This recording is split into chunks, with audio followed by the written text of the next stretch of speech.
What's up, you guys? This is Josh. I have some very exciting news to share with you all today. It may not be as great of news that we wanted, but it's some good news, and right now we're all searching for just a bit of good news. Before we get into it, please remember to hit that subscribe button down below and check out the link below for your 2 free stocks with Webull when you deposit $100 into your account. Let's get into it. Alright, so the Senate is on recess right now, and they will be taking another recess in August. I know what you're thinking, they recess a lot, and they have more time off than we do as typical working class people. Now, that could be right. Senate Majority Leader Mitch McConnell has been spending his time, of course, in his home state of Kentucky, and he's been going around and doing news conferences. Now, at a news conference yesterday, we know that he stated that the Republicans in the Senate were working on a new package, and they're putting it together right now. There's kind of going back and forth between themselves, and then next week on Monday, we should hopefully get to see what is in that package.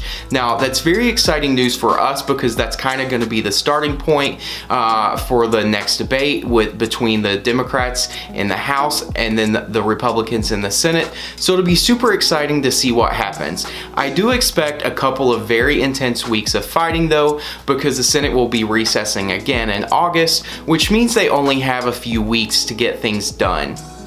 Keep in mind though, the House has already passed the HEROES Act, which was around $3.1 trillion, and Mitch McConnell wants to keep the next bill around $1.3 trillion.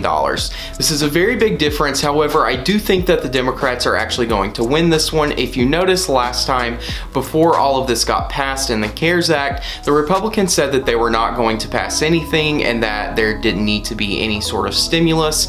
Obviously, they backed away from that. We all got $1,200 checks and an added on benefit to unemployment.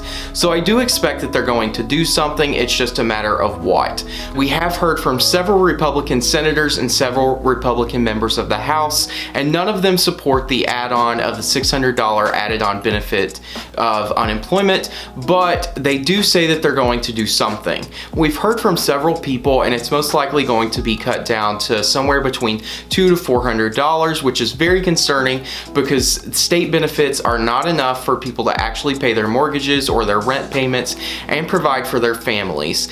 If the Senate does not act and they don't do the $600 per month, you should expect that a lot more people are going to be skipping their housing payments next month, and there are going to be a lot of significant economic impacts when people cannot buy food or pay their bills for their families. Now, with that being said, we've heard some very disturbing news. A lot of the airlines got a bailout from the Paycheck Protection Program and from the CARES Act, and they have been using that money to keep a lot of their employees on the payroll despite the lingering effects of COVID and the low demand for flying right now. Now, that money does expire at the end of October or early October, and we're going to see a lot of layoffs. Delta, United, American have all announced that they will be exploring routes so that they can keep employees on the payroll, but at the end of the day, they have to protect their own business, and the payroll is the biggest expense of a company. United has announced that they're going to lay off 1/3 of their people, and they're also offering early retirements and buyouts from jobs, and this is all very concerning because those are just more people who will not have a job. And lastly, I wanted to update you guys. If you watched some of my former videos, you saw that the Federal Reserve ran a stress test on the United States banking system just to see exactly what would happen if we experienced unemployment rates between 16 and 19%, and there really was a very serious, maybe even depression in the United States. Now, this is very concerning because the stress test that they ran stated that banks had to have more capital reserves, they weren't allowed to do stock buybacks, they weren't allowed to pay as many dividends or as much in dividends as they normally would. We recently got an update from JP Morgan Chase, which is the nation's biggest bank by assets, stating that they had a lot of money in losses that were planned, and then the CEO actually stated that this is not a normal recession. The recessionary part of this you're going to see down the road.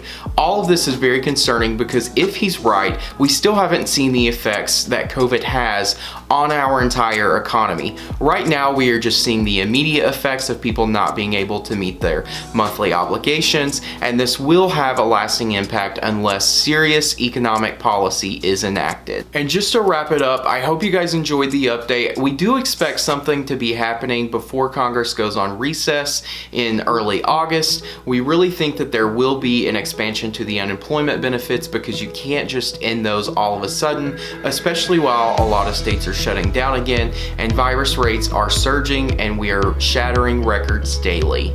So I guess the thing to take away from all of this is that just to keep hope, keep moving forward, call your Congress members, let them know how you feel, and I will see you guys tomorrow with another update. As always, thanks for watching, thanks for liking, and thanks for subscribing.